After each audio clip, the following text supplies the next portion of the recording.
Hello, everyone. Welcome to the last session of IndieX 2020. We wanted to go with a bang. I was already telling my company on this session that we wanted to go with a bang, and we had several people when they watched our selection, they were anxious to listen to us. Hello, everyone. Welcome to the Speak and Play Cloudpunk with its developer. So I want to welcome Thomas Welsh from Ionlands, the creators of Cloudpunk. Thomas, how are you? I'm good. Thank you so much for asking me to come along. I'm Really looking forward to this.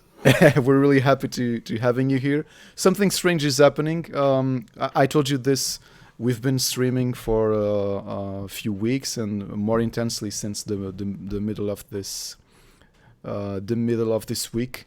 And we in Portugal just got semi lockdown this weekend, and we actually have less people watching now that we have a mandatory lockdown during weekend than during the weekdays. So I don't know what's happening. Luckily, everybody can watch this afterwards. But yeah, I already have one comment. One of our friends, it's Gonçalo Lopes from Nintendo Live. He's already saying the cockpit update is amazing. So I know. Hey, nice.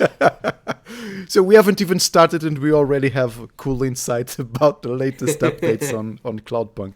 So Thomas, tell us a bit about Cloudpunk. It's been an indie game that is getting some really cool traction and some really cool media attention.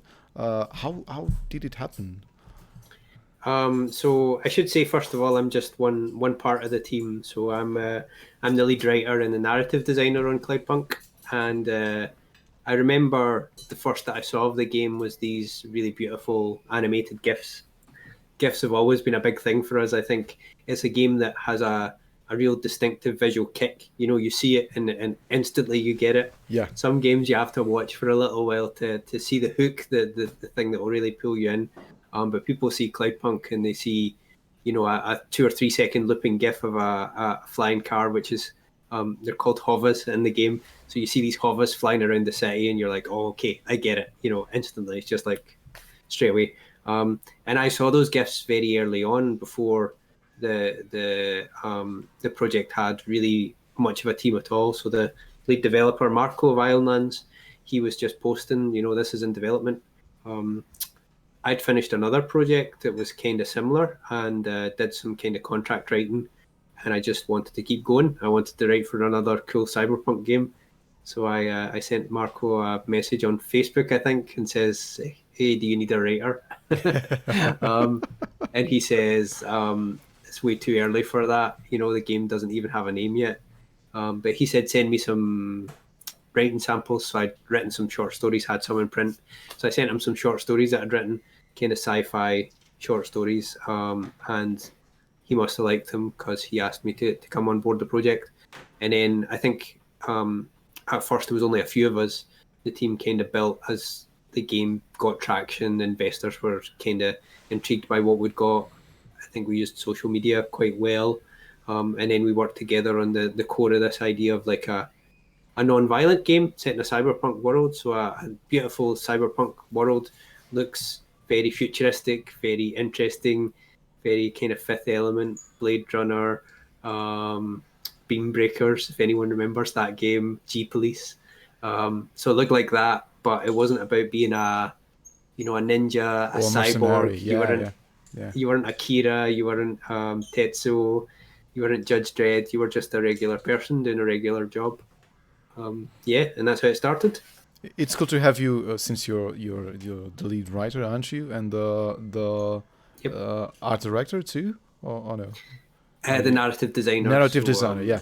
So, what inspirations do you have? Because I believe all of us grew with the cyberpunk imagery really hard on movies and television. Late 80s until mid 90s, we had like this huge boom of cyberpunk. We got Shadowrun as a pen and paper RPG being developed and getting those adaptations. I loved Shadowrun. I loved that universe, and it was a surprise for me to see like after 15 years, almost 20 years, the cycle going around, and you having again the possibility of having Cyberpunk on a high note.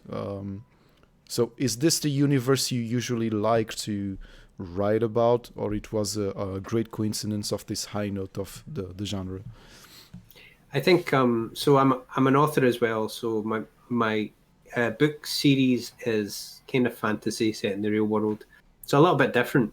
But funnily enough, when I've written short stories, I always write sci-fi, and I don't have any intention to do that. I just have ideas, and they always tend towards the kind of, this TV series Black Mirror, or Yeah. those kind of dark sci-fi stories. When I write short stories, they always come out that way. And a lot of the success of Cloudpunk has been those kind of side stories in the game. We knew that we had a main narrative through line, a main big story that we wanted to tell, but we felt as well that an important part of the game was this is just a regular night for this driver, or at least that's what it seems like at first.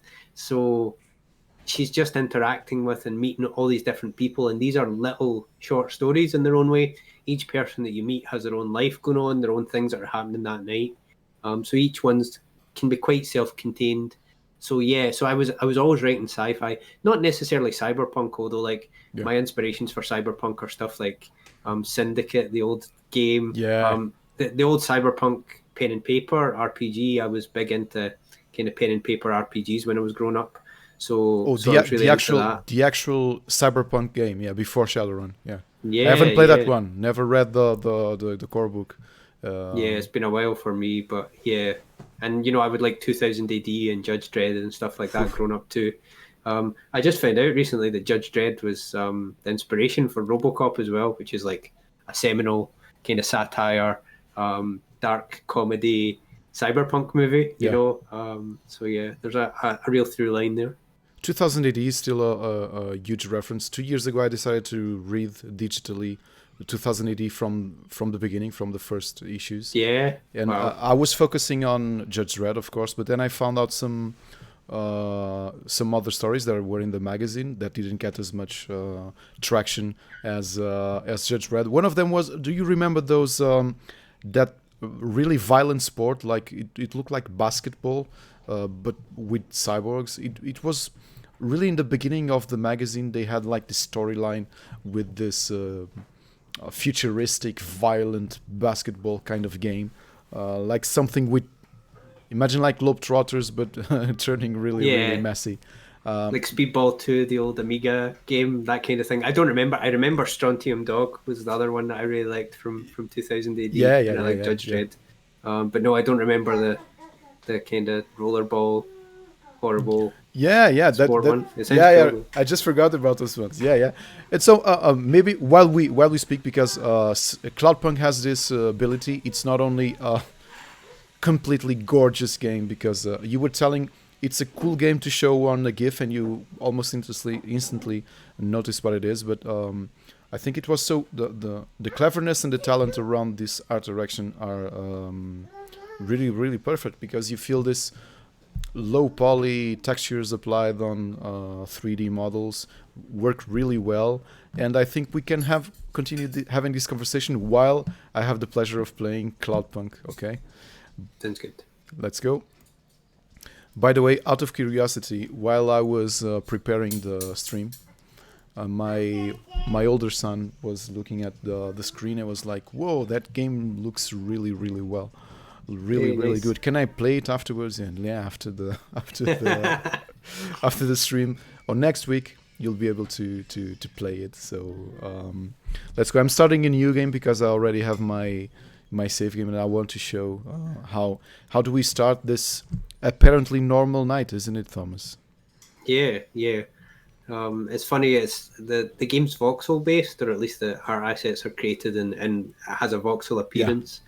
So at first it was much more blocky throughout, and that voxel kind of aesthetic was clear. As we added more particles and visuals, lights, it kind of blurred that. So people get this kind of thing where they see this part that you're playing now, flying in the hover, and it looks one way, and then on foot it's kind of different.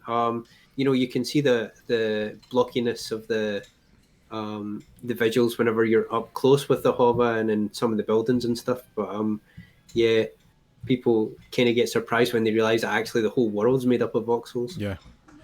Something I was noticing that actually works well when we eventually get out of our vehicle, and you have the portrait of. When you compare the voxel-based characters with the portraits, I still think they work really well. Although the visual languages are so different. Yeah, you can probably. You're playing on the newest PC build, right? Yeah. You can change the view to the cockpit view if you want to try it. Yeah, I tried to. Yeah. I usually don't play like this any kind of game because I'm completely motion lost. Sickness. No, you can go back. Sorry, yeah. I got lost. No, but Gonzalo was right. Oh, it's right. Give me 1 second. Thank you, Sean. Thank you for pointing it out. I was so focused on the game. I totally forgot that you disappeared, Thomas. Give me 1 second. I'm preparing this while you. I just parked my car, so don't worry. I won't get a ticket for doing this live. You're not on the highway, so no one's gonna hit you. Yeah. So I'm okay. Sean, thank you for pointing it out. I'm really completely submersed in on this. And here is Thomas. Thomas was never alone. He's back now. Okay. So here we are. It's tricky to play and talk, isn't it? Especially driving. Oh, it's not that difficult. I have to admit, today I played a really challenging puzzle game while speaking with the developer, and I made a fool of myself live. And then I played a really, really hard horror game where your sounds on the microphone alert the AI of the creatures. And I was breathing, and I laughed, and the creature killed me, and I got a huge jump scare while playing the game. Well, bad for you, but kind of good for the audience on stream. That's very funny. I know. So while I was configuring this, I just got my waypoint, and I know already what I have to do. I have to go to the headquarters of Cloudpunk and pick something up, and that's when our pretty normal night will start to have a turn. Oh.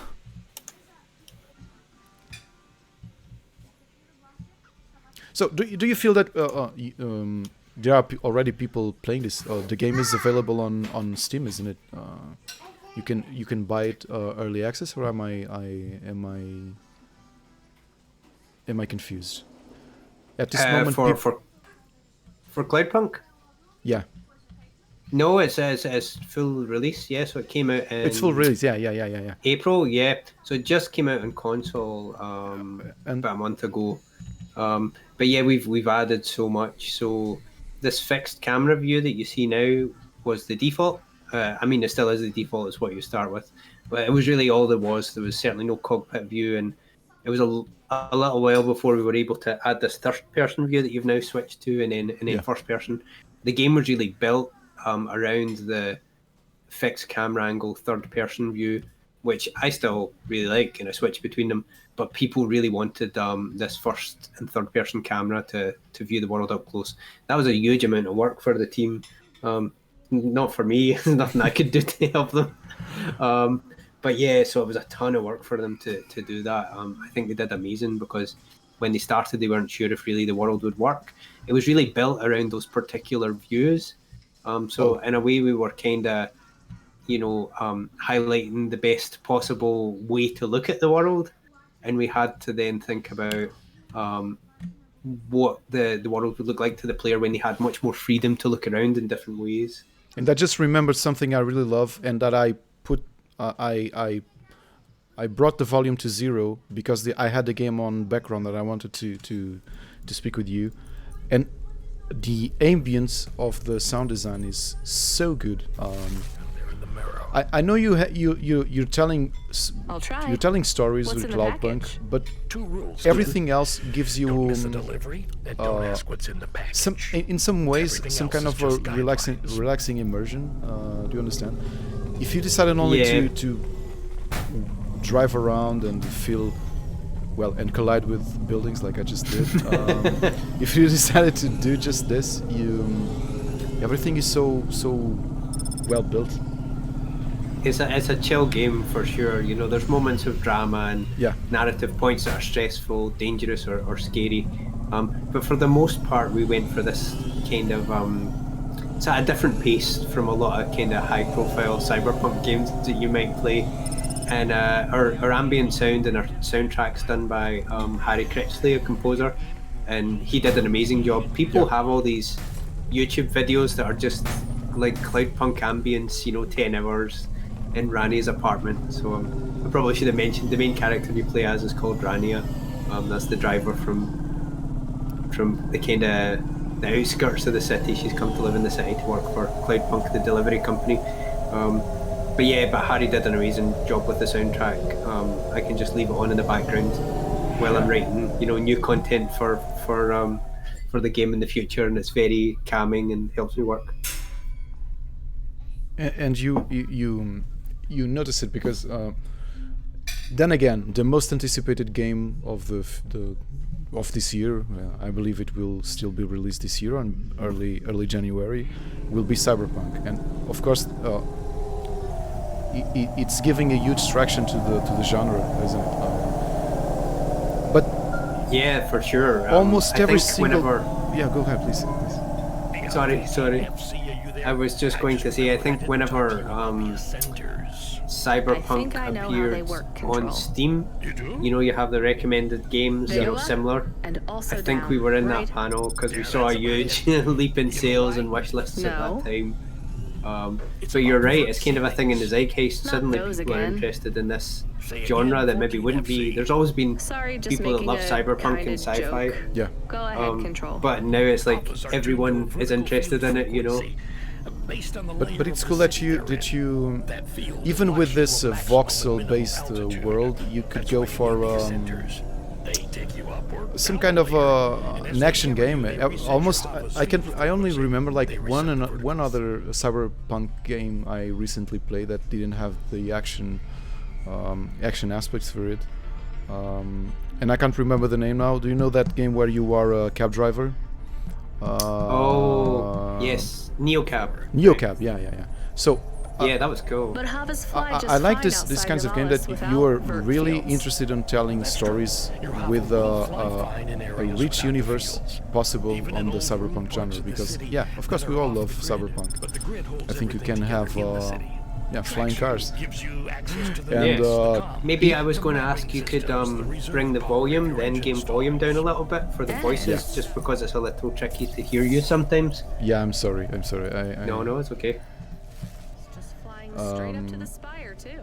I was telling you, it's cool as a writer, as a creator. You know that cyberpunk is it's like such a rich kind of environment, and almost anything can fit in here. Even supernatural aspects like Shadowrun, always imprinted on their universe.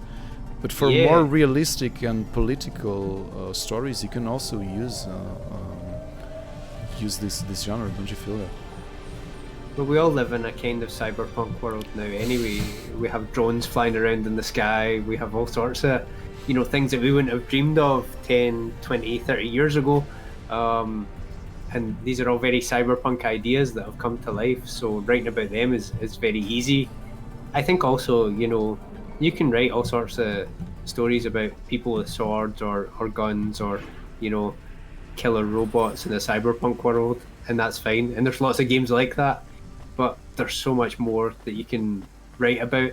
This idea of supernatural that you mentioned is really cool, because this concept of ghosts and people living inside machines is both kind of feasible and realistic, but also has these supernatural elements to it as well. Right here, Mr.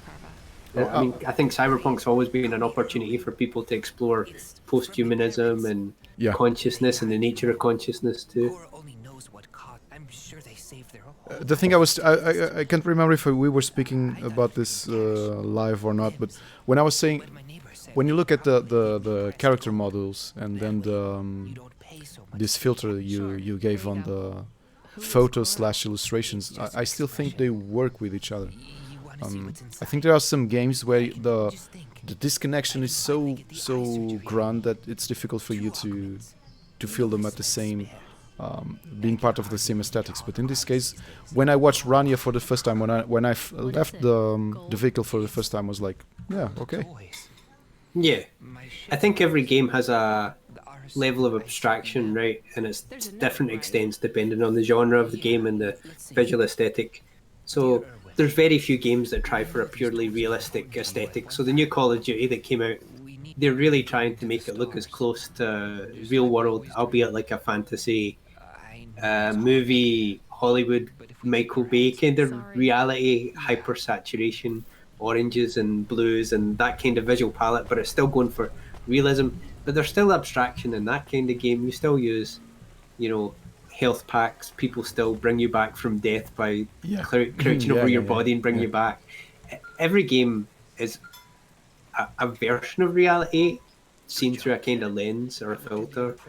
And I think people use their imagination to fill it in. And what you're trying to get is avoid that disconnect, because, if there's different visual styles, they still come from the same core idea, and I think that's what we get. You can abstract a character like Rania from the profile picture that we've got, and what do you get from her? You get this kind of like the cowl, the hood, the cyberpunk look, it kind of transfers across.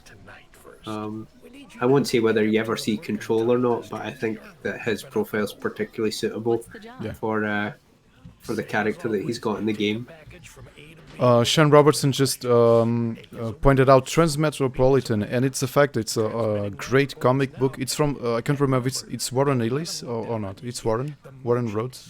Yes, I think that's right. I read it recently as well. I hadn't read it until after I'd written Cloudpunk. Transmetropolitan is a great story. Yeah. Well put out, Sean. Thank you. Load Hova AI. Load assistant. And what's how has been the reception for Cloudpunk since it's been released? Are people really diving into its universe, the parallel storylines you are creating, everything, all the aspects in the world? Are people really digging into it? What do you feel? Yeah, Thomas? I think none of us knew the level of kind of success we would have with the game before release. We had lots of buzz and people talking about it online. We had a lot of wish lists, so we were excited. But I think when you write a story like this, you do your best work that you can, and then you send it off, and then you get all these different kind of rewards. And as I said before, I write novels as well, which is very different, because you write a novel and all you get back from it is some Amazon reviews, and the people that read it, they maybe really love it. They send you a message on Facebook or an email or a letter telling you that the book meant a lot to them, and that's great. With a game, you get all these different rewards as a writer. You get the script that you write, and that's fun and interesting, but that's not the work. That's not the completed work. With a book, the Word document is the work. That's it. It doesn't change, except maybe in the minds of the reader. With a game, you then hear the first time Harry, the composer, writes a song for a scene that you've written, and it's transformative. It changes the work. It changes the art into something better and more. And that's an amazing thing about games. They're 5 or 6 different art forms blended together. Their design, their puzzle, their play, their writing, their music, their art, of course, their programming. So you get all these different parts. The first time you get to play the game, even if it's in early form, it's very exciting. Then each time it's improved, or the game engine's improved, new art's added. It kind of gives you a buzz. The thing that really blew my mind was 2 things, I guess. One was when people started making fan art of the game. Yeah. Because these are characters that I made up, sitting in my little writer's room at 11 o'clock on a Tuesday afternoon, daydreaming. And then they come to life in this amazing way that I could never do. I'm not an artist, So to see fan art is very exciting. The other thing is watching people play on Twitch, for example. Seeing them make choices based on the puzzles and the dilemmas that you've set them.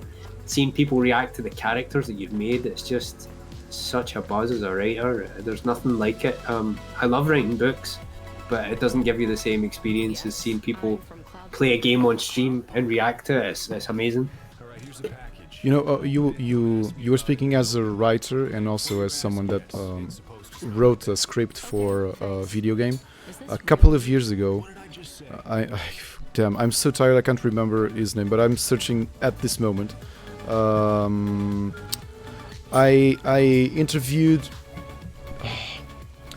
the author that continued Lucifer for DC Comics after Mike Carey, the British writer that picked up Lucifer from Neil Gaiman.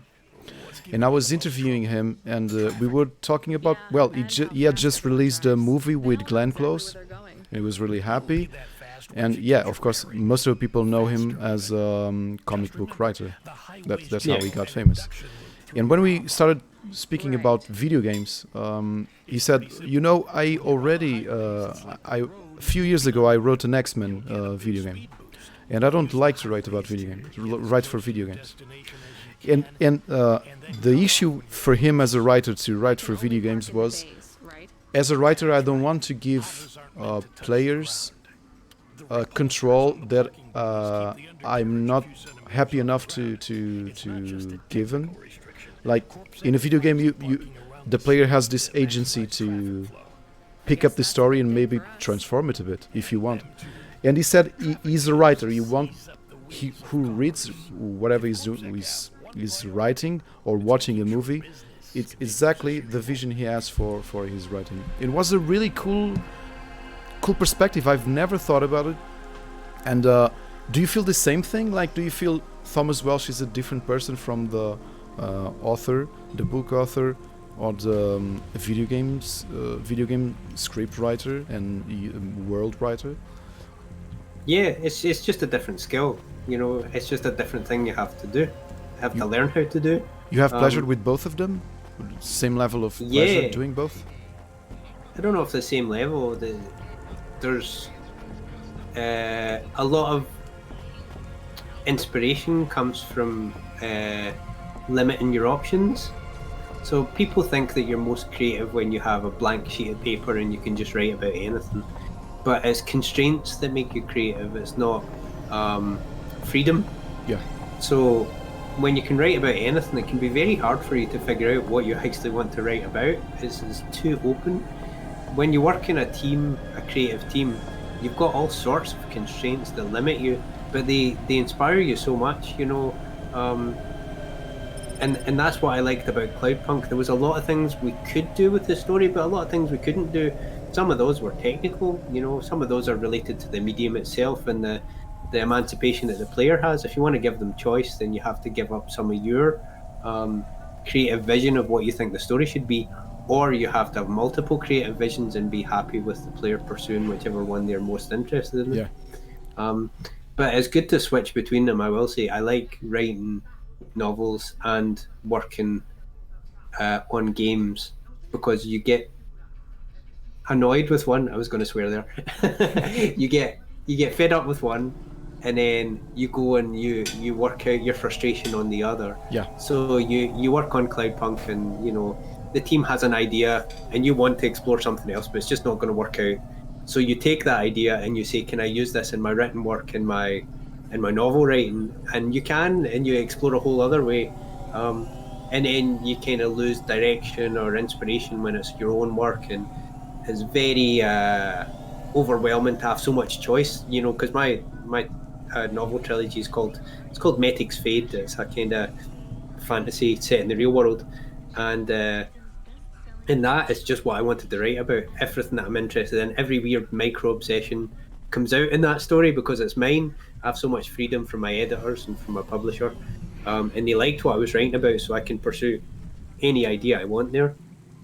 With Cloudpunk, it's what I'm interested in, but it's also what fits the game and the possibilities that we have within that space of the game, what the rest of the team's interested in.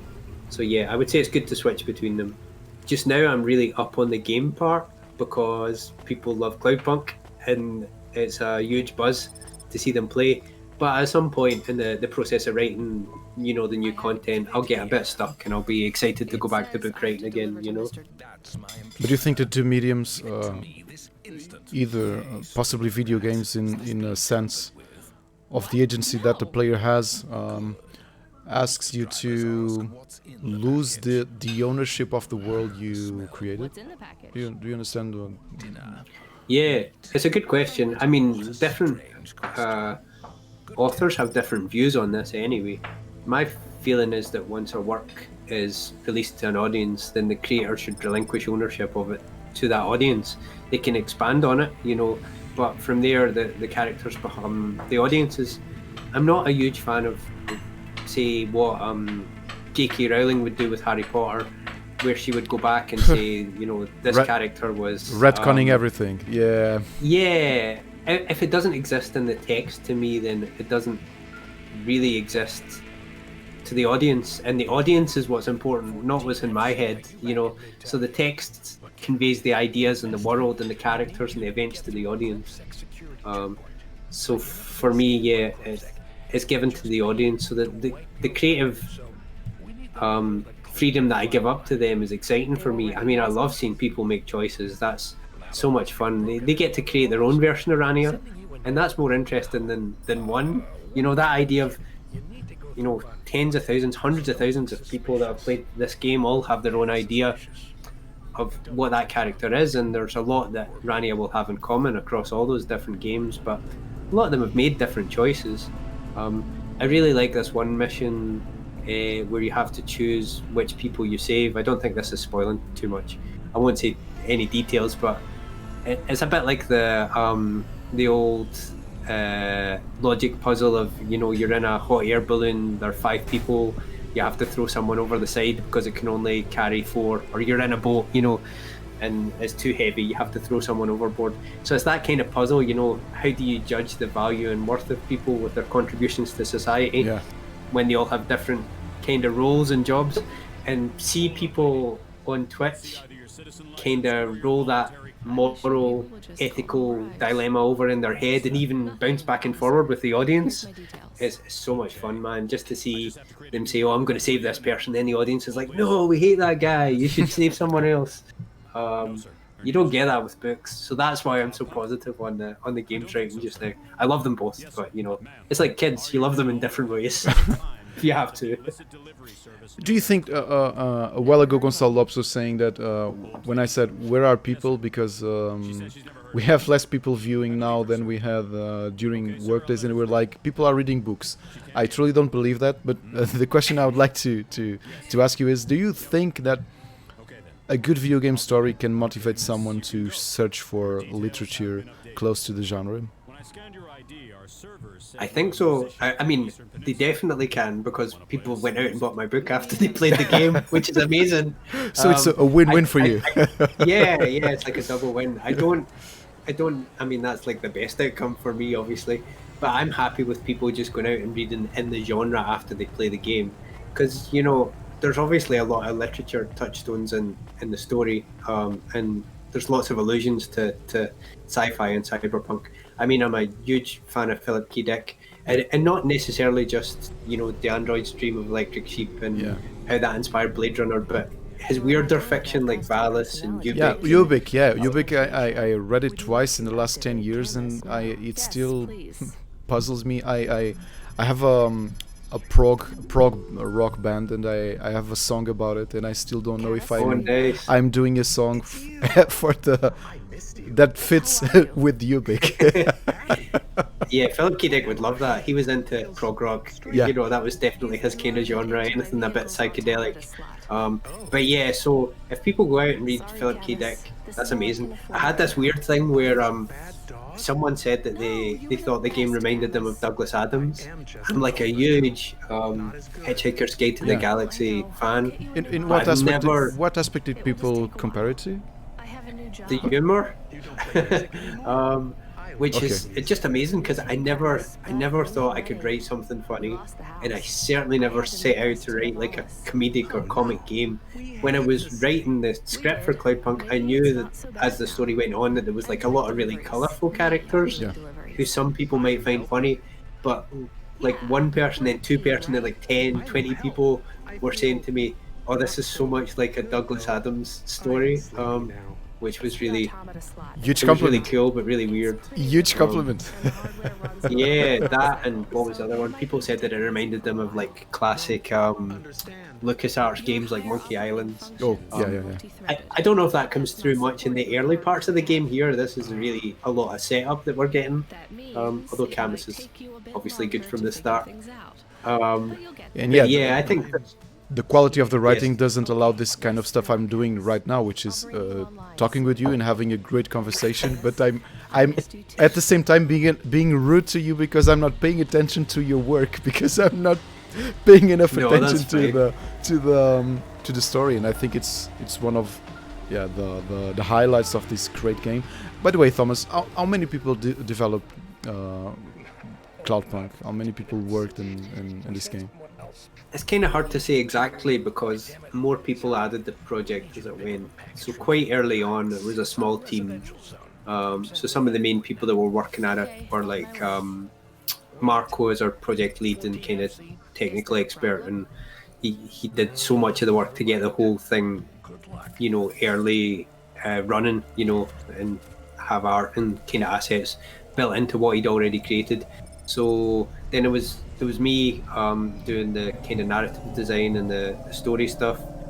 There's obviously like lots of artists and level designers. There's Roman, Eloise, Harry are some of the kind of main ones. And we've added more people to the team, Sergey, and I feel really bad if I say lots of names because I'll forget people. But it is that kind of like number of people, like 6, 7 main team members. But beyond that, we've got so many more people that have now joined to help. One big thing about the game was when we got the funding for the voice acting. So people are quite surprised by how much voice acting there is in an indie game. Yeah. Everything's fully voiced, every line of dialogue. There's a huge cast of characters. Like there's so many lines of dialogue. There's so many unique voices. So all of those people are involved in creating the game and bringing the game to life. I think in particular, Andrea, who does Brania, does a great job because she has kind of the thankless task of being the kind of more grounded, down to earth person that all the strange characters have to bounce off. She has like she has to be a bit more neutral because she has probably half of all of the lines of dialogue in the game to deliver. And I think Andrea did a great job, and Mike his control is very good as well. I think we've had some of the voice actors have won awards for their performance already, which is great. And fingers crossed there'll be more. We're nominated for a few awards, so that's quite exciting as well. Did Cloudpunk's success surpass your wildest dreams and wildest expectations? I guess I've only worked on kind of one game this closely, so the other projects that I've done have been kind of like contract writing, so you just write a few thousand words with a kind of brief, and then that's it, and your job's done and you go on. For this I was really involved in lots more because I was involved in the narrative design, kind of the world building, what the game was actually going to be, the genre. So I didn't really know what to expect.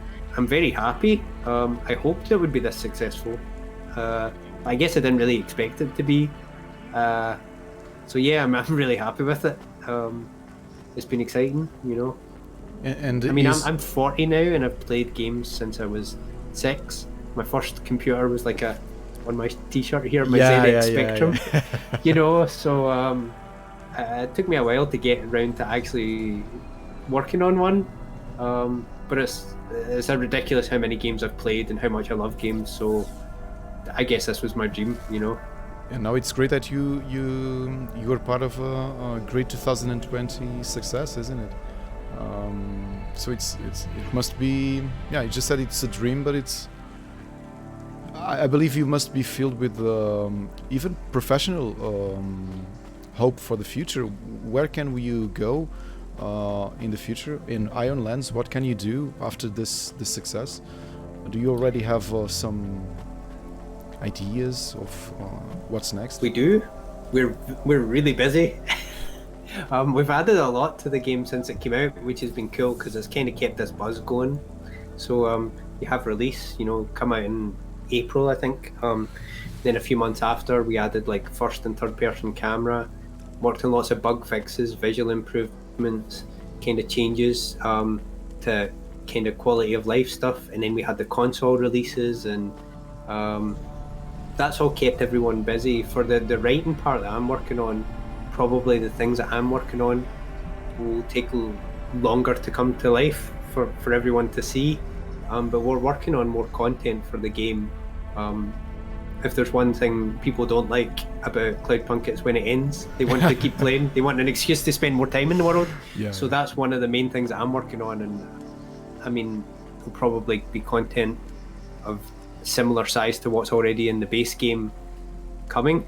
We're also working on another game that we can't say anything about, but we're very excited about that as well, and I'm part of that process too. So yeah, so the success of the game has meant that we've all got a bit more freedom to explore what we want to do next, to explore new ideas, and to build on what we've already got. So yeah. Do you feel that the game was released in April and most of Europe was in lockdown at that moment, and United States were also starting to have problems with the pandemic? Did you feel that many other companies felt their sales got quite a bump because of people are staying in lockdown? Do you feel that for Cloudpunk in a strange way, like a negative thing that happened to all of us might actually help creating attention to Cloudpunk?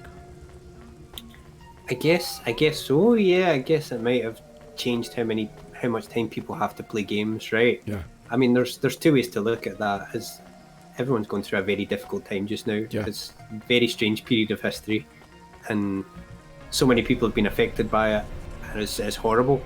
But people find the things that they need to help them deal with these difficult situations.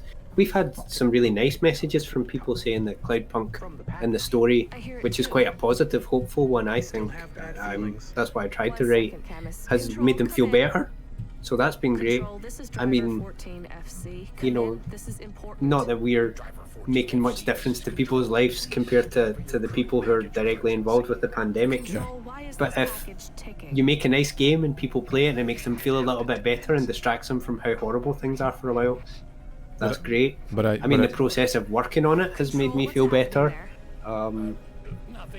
Escape into that world that is somewhere that exists in my head as much as it exists as a video game that people can play. Go into that world and exploring how things can be better, how things can be worse. I don't know. Everyone else. It's a good visual. Every single people coped with the situation, or is coping with the situation with different weapons. I don't know how it was with you, but for example, here at home, video games help quite a lot. For example, Animal Crossing had that huge success. I think mainly because even celebrities were like, yeah, you have this kind of escapism to this island where you don't have to think about the pandemic. And yeah.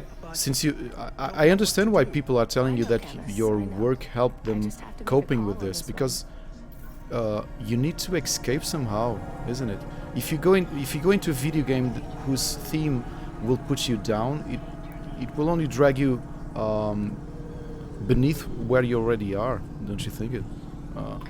Yeah, we talked about this just before we came on stream too a little bit, and the idea of the fiction or the fictional worlds that you escape to, and what you choose to engage with when it comes to art in a difficult time when you're in a lockdown or when there's a global pandemic. And I think I was saying to you that like very grim fiction that portrays the difficulties of Brexit. Yeah. It's just a little bit too close to home for me. It just makes me really unhappy. I can't handle that much kind of grim reality. So that's not the kind of thing that I want to play. So I'm sure the new Watch Dogs game is really good, but I just don't want to exist in that version of London right now. I am very happy to go to a beautiful cyberpunk dystopia, even if there's horrible aspects of, rampant capitalism in that world. There is still, really pretty cars and purple lights and stuff. There's a lot of beauty in Nivalis. I mean, I'm being a little bit flippant, but we created the world not as a straightforward You want to say something? dystopia, not as a horrible place to live, but as a Sure. kind of nuanced version of the future. There are really good things about Nivalis. Some people are happy there, No more questions, please. but there's a lot of problems too, you know. Yeah, people. What we just give some context to people. Me and Thomas were talking about this things we watched on the beginning of the pandemic, and I was telling him about the miniseries from Russell T Davies, years and years, which scared a hell out of me, and I'm not British. But at the same time, when I looked at that relatable and unfortunately plausible world, I looked at my children. I was like, what kind of world are we driving into, you know? And I also tend to run away from things that will depress me, especially now at these days. And having some kind of, even in science fiction or cyberpunk, that could let me on a high note after playing it. It's I think it's something we all need at this moment, you know.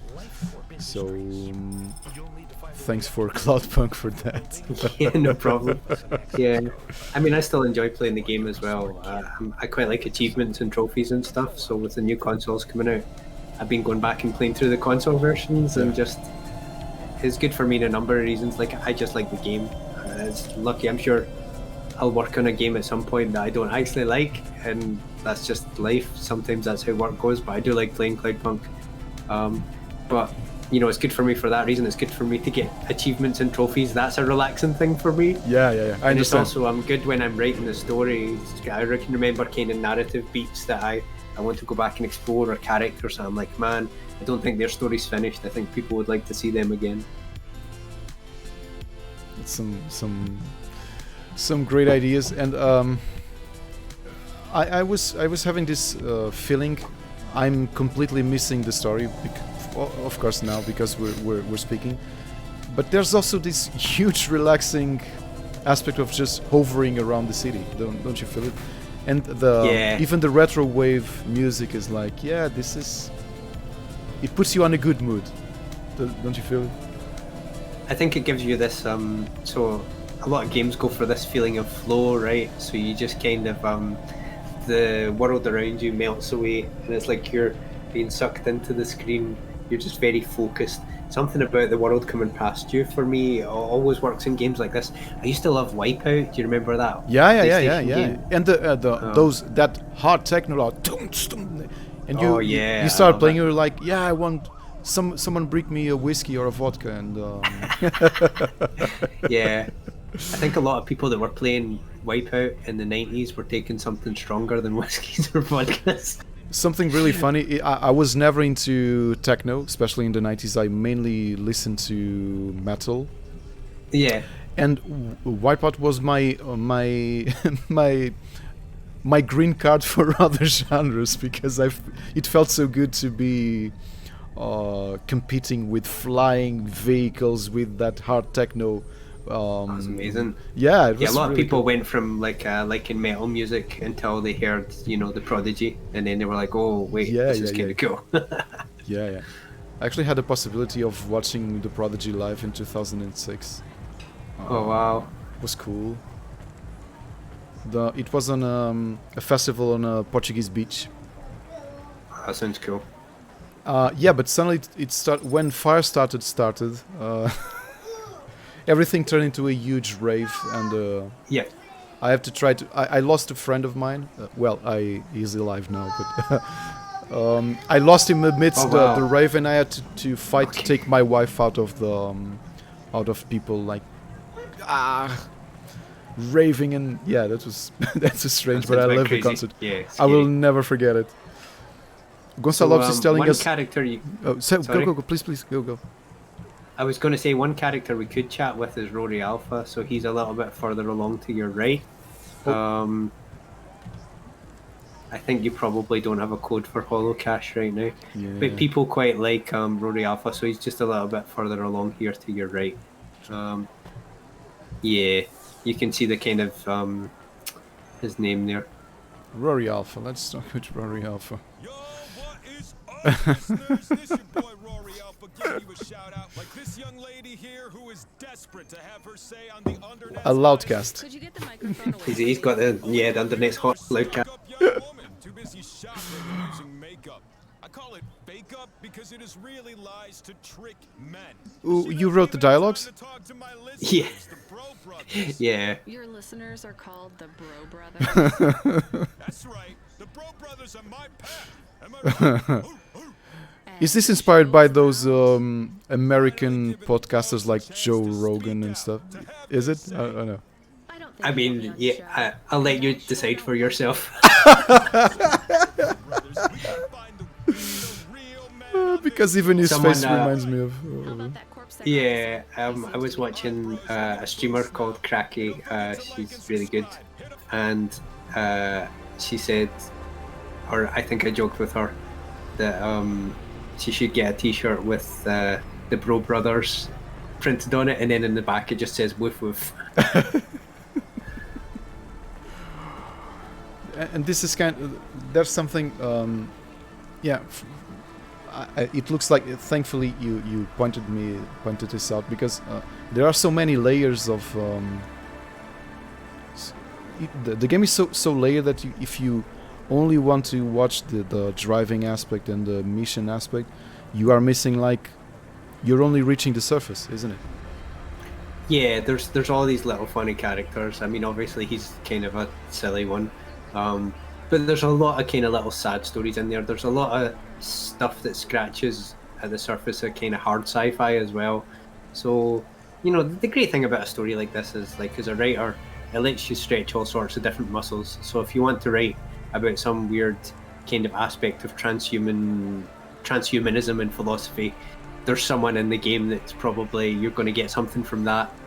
If you just want a funny version of kind of toxic masculinity, there's some people like that in the game that you can interact with.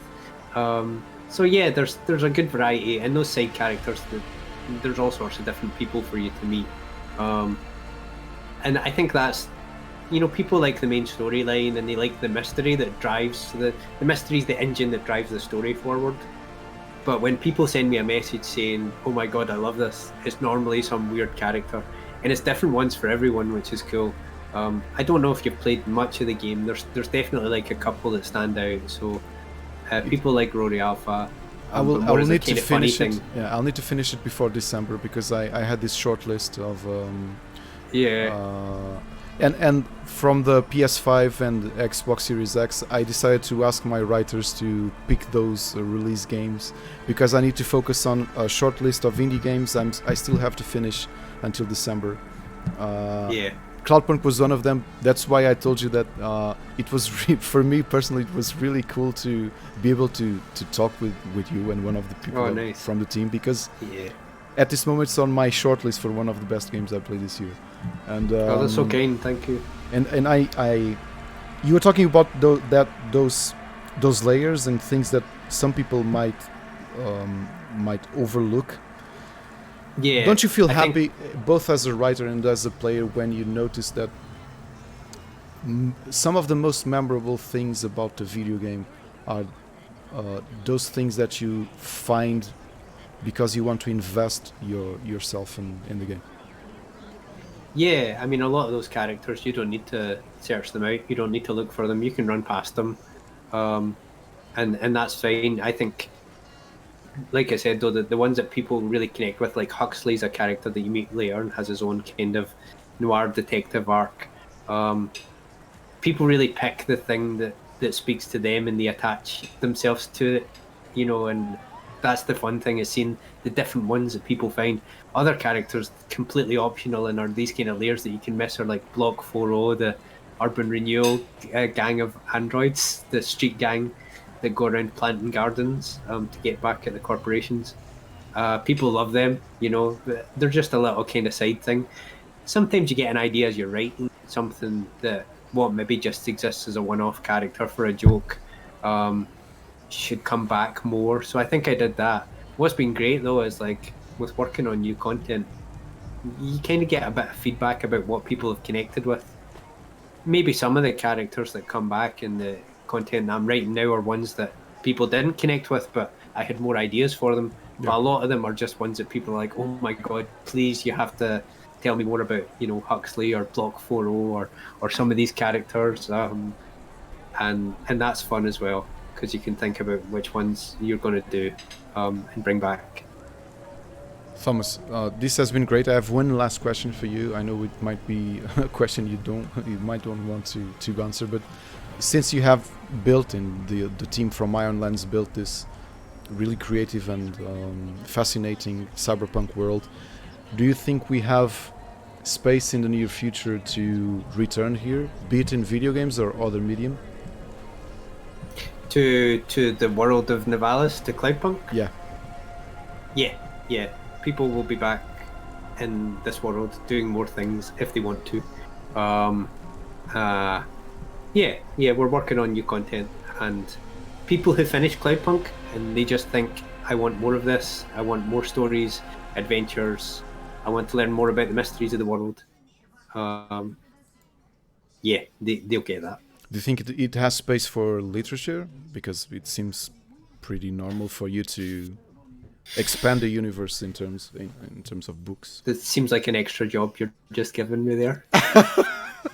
Sorry for that. Do you remember that time earlier when I said I was really, really busy? No, of course you're right. I'm just kind of teasing. I would love that. There's kind of areas that we've looked at within that as well. Of course, like the main thing is the game, though. Like, we want to make more things for people to do in the world of Cloudpunk because we love it, and there's more stories to tell. And then further down the line, there's lots of things that are teased. People like the world building, and they like the world in Nivalis, and I like it too. So I'll keep creating in that space, and there will be more stuff. Sean Robertson, we loved having you here too. Gonçalo Lopes is saying Cloudpunk Season 9, Episode 99, Cloudpunk Forever. Let's hope so.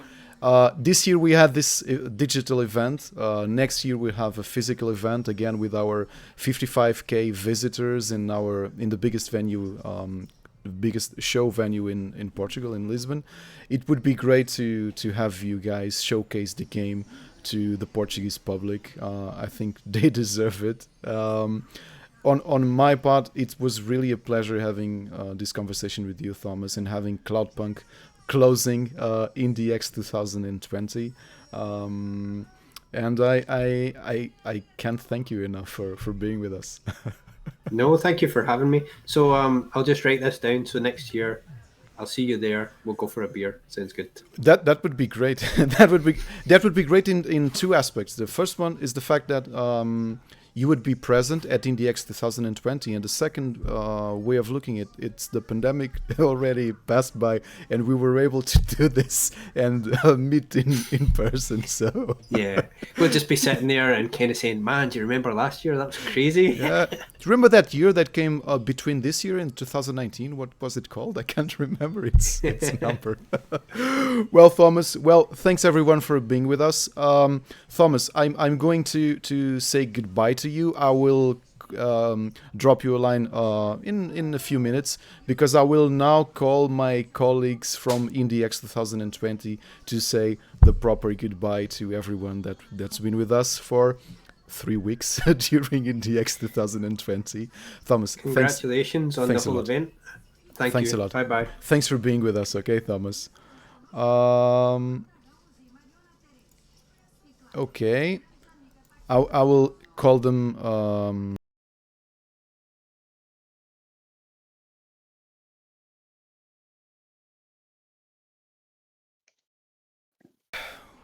We're back. Now for the. Are we back? Okay. It's the cool part for us to. I will cut this part, the part where everybody was listening to us speaking our hearts off. So yeah, we came to the end of IndieX 2020, and I think Gonçalo Lopes already knows that he will have his own thanks. He already knows. Damn, we just ruined the surprise. I have a personal word.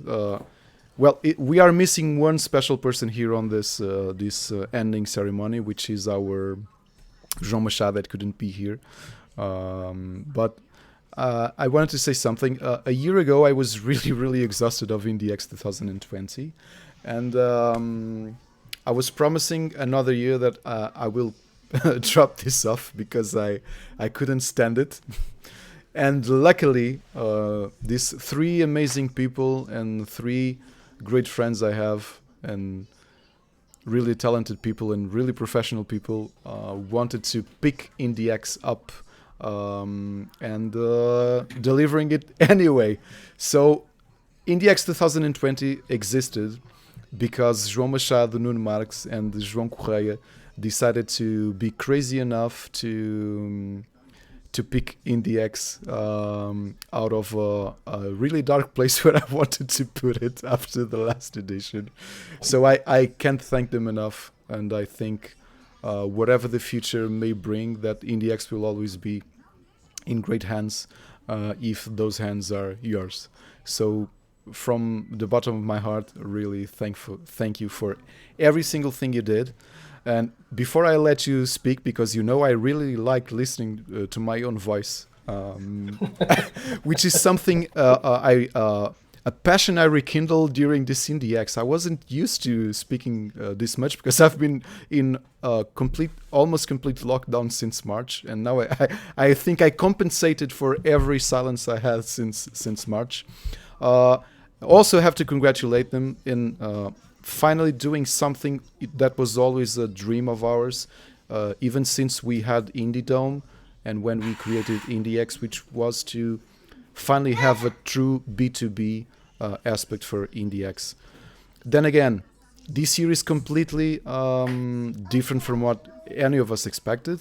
We all wished that this event would be physical. It's digital, and it happened the same way.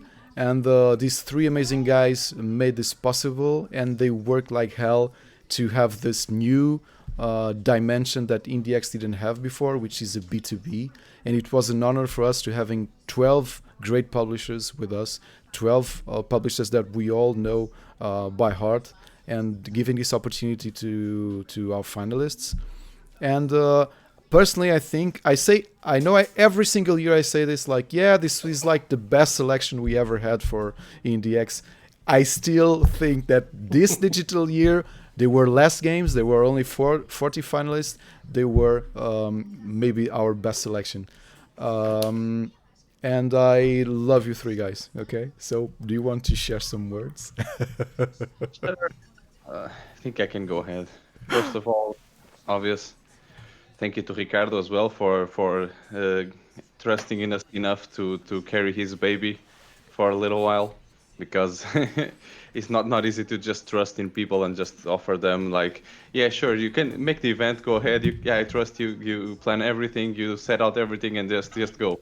So yeah, first of all, thank you for the trust, and of course, I want to thank everyone who submitted their game, because we know it's always a little bit risky to put yourself out there. Of course, some teams are more experienced, some teams already are used to them, it's no big deal. But we had a lot of student games, so it's obvious that not everyone has the courage and the confidence to do it. But this year we had a lot of student games, and we still had also a lot of Portuguese games, and so we are very happy with the selection, as Ricardo said. I also think it's one of the best selections we've ever had. Obviously, I also want to extend my thanks to João Miguel Correia and João Machado, because it's truly like it was a complete team effort. If you took one of us out, I think we would not be able to be here today. So basically, yeah, I enjoyed this edition a lot. I didn't even know that I enjoyed streaming so much. I had the pleasure of being with a lot of talented devs and playing a lot of good games, and I hope we can do this next year as well. Maybe in a little bit of more comfortable situation, let's say, where we can be a little bit more secure and a little bit more together and close. But yeah, for now, this year has been amazing. It's better than what I thought it was going to be at the beginning of the year. So yeah, I think that's all I have to say. Thank you, Ricardo, and thank you to the team, and thank you to everyone who was with us in the chat. Okay, so my turn. I have to mirror you guys' words. I mean, it was a journey. It was a very our journey, it was very nice journey, and I thank you all that were involved as a team working in this.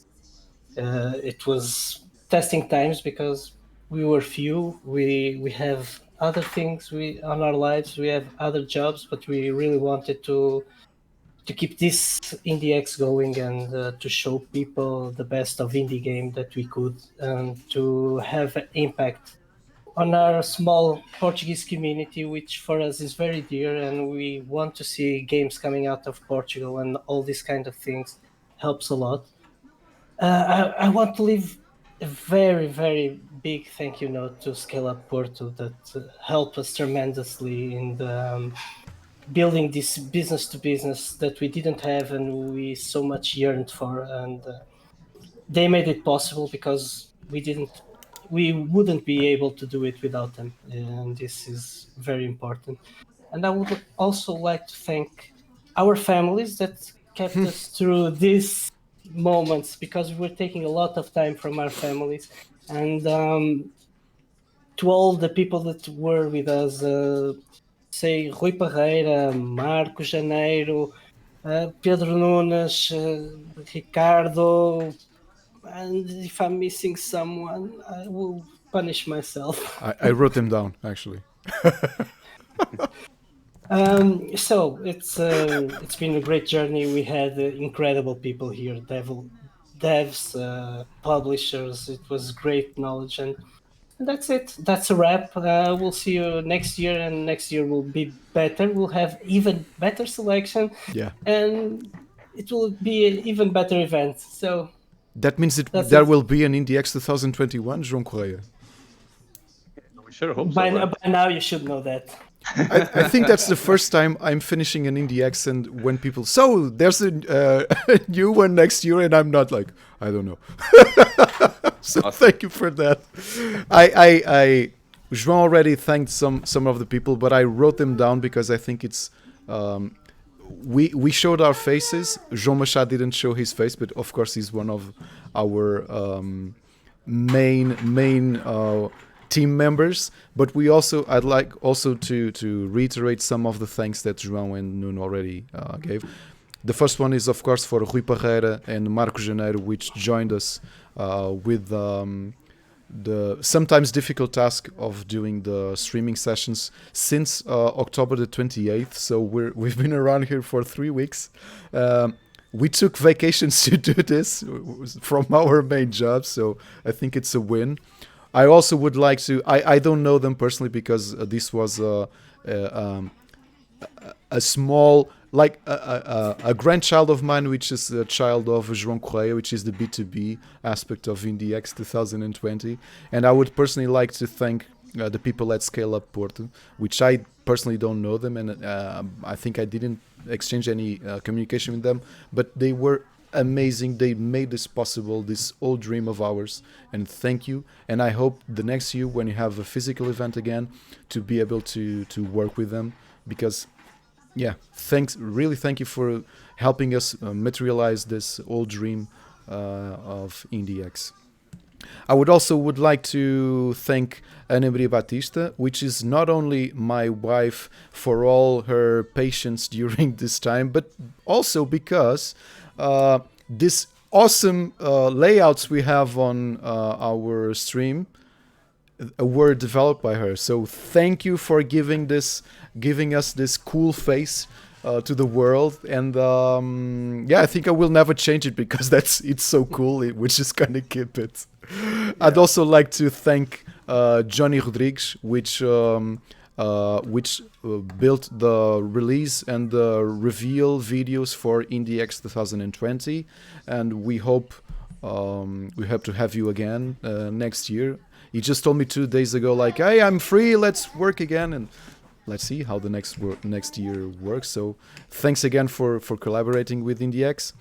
Also would like to thank our guests, Gwen Foster, Rame Ismail, Jesus Fabre, Pedro Nunes, and Luis Antonio for being with us and for contributing with their knowledge to our talks and masterclasses. I think they were a really good highlight of IndieX, and There's something we always wanted to do, and the physical event didn't allow us to. But maybe we have learned something with this digital edition to try to mix in some way how to do this on the next year. This might sound strange, but I would also like to thank PlayStation Talents. No, I'm not thanking myself. I'm actually thanking the project, because I think it's still an honor to be able to unite these two projects in Portugal that have a similar mission to promote and to give voice to the indie Portuguese development industry. And it's cool to have to be able to showcase PlayStation Talents games during IndieX, especially in the year that the public won't be able to play them like the other years. So I think it's great. I hope it's a connection to the future, like it's been in the last few years. And last but not the least, I will also like to thank all the devs that not only submitted their games, especially those that made into the finalists, because if you rewind all this crazy 3 weeks, I think the vast majority of developers spent time with us and agreed to doing streams with us, people from around the world with different time zones, and I would like to thank all of them for their openness, for sharing their games and for sharing their time with us. And of course, I would like to thank all our viewers.